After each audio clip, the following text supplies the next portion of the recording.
आता पाहूया टॉप 9 पावसाच्या बातम्या।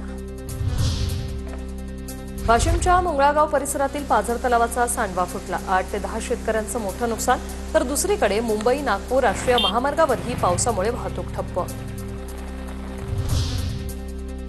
यवतमाळ जिल्ह्यात मध्यरात्री पावसाची जोरदार बॅटिंग। घाटंजी शहरातील इंदिरा आवास भागात घरामध्ये रस्त्यावरील पाणी शिरलं। अनेक घरांचं नुकसान, मोटारच्या सहाय्याने पाणी बाहेर काढलं। मुसळधार पावसाने वाशिम जिल्ह्याला चांगलं झोडपलं। पिपरी सरहद गावाला पुराचा वेढा। पुढील 3 दिवस अमरावती जिल्ह्यात मुसळधार पावसाचा अंदाज। सकाळपासूनच अमरावतीत ढगाळ वातावरण। दरम्यान पावसात अनियमितता असल्याने अनेक भागात पेरण्या खोळंबल्या। बीड जिल्ह्यात मागील 16 दिवसांपासून पावसाची दडी। पेरणी केलेली पिकं सुकू लागली। शेतकऱ्यांवर दुबार पेरणीचं संकट येण्याची शक्यता। बुलढाणा जिल्ह्यातील कांचनगंगा नदीला पूर। मुंबई ते नागपूर महामार्गावरील वाहतूक बंद।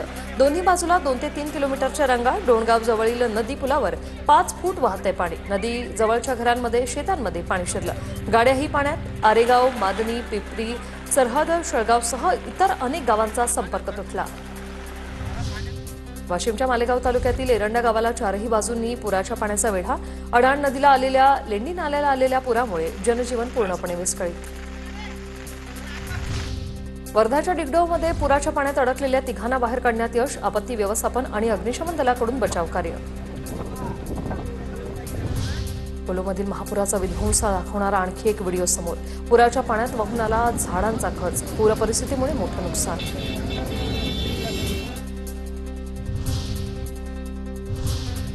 आता पाहूया राज्यभरात पाऊस पडण्याची काय स्थिती आहे, त्या संदर्भातल्या टॉप 9 बातम्या।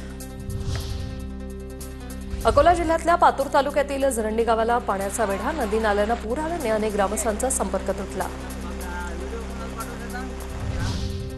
अकोल्यातील बार्शी टाकळी तालुक्यातील पिंजरडा नदीला पूर। बार्शी टाकळी ते पिंजर रस्ता पाण्याखाली, वाहतूक बंद। वर्धाच्या हिंगणघाट तालुक्यात जोरदार पाऊस। यशोदा नदीच्या पुलावर पाणी। आलमडोह अल्लीपूर मार्गावरील वाहतूक बंद। तासाभरापासून वाहतूक प्रभावित।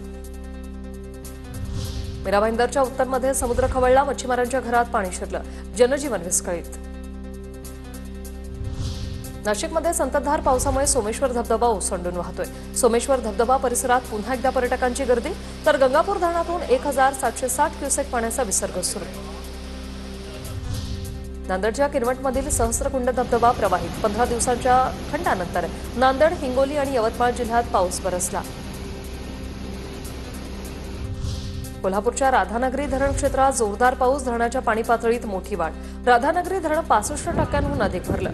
धरण क्षेत्रात पावसाचा जोर आजही कायम। अमरावतीतील चिखलदरा हिरवाईने नटला। सकाळी धुकं पसरल्याने लाईट लावून वाहनं चालवण्याची वेळ। निसर्गाचा आनंद लुटण्यासाठी पर्यटक चिखलदरा पर्यटन स्थळावर दाखल। अहिल्यानगरच्या अकोले तालुक्यातील सह्याद्रीच्या पर्वतरांगात रिव्हर्स फॉलचं नयनरम्य दृश्य। कोकण कड्यावरून पाणी खाली कोसळताना वेगाने वाहणाऱ्या वाऱ्यामुळे पुन्हा वर येतं।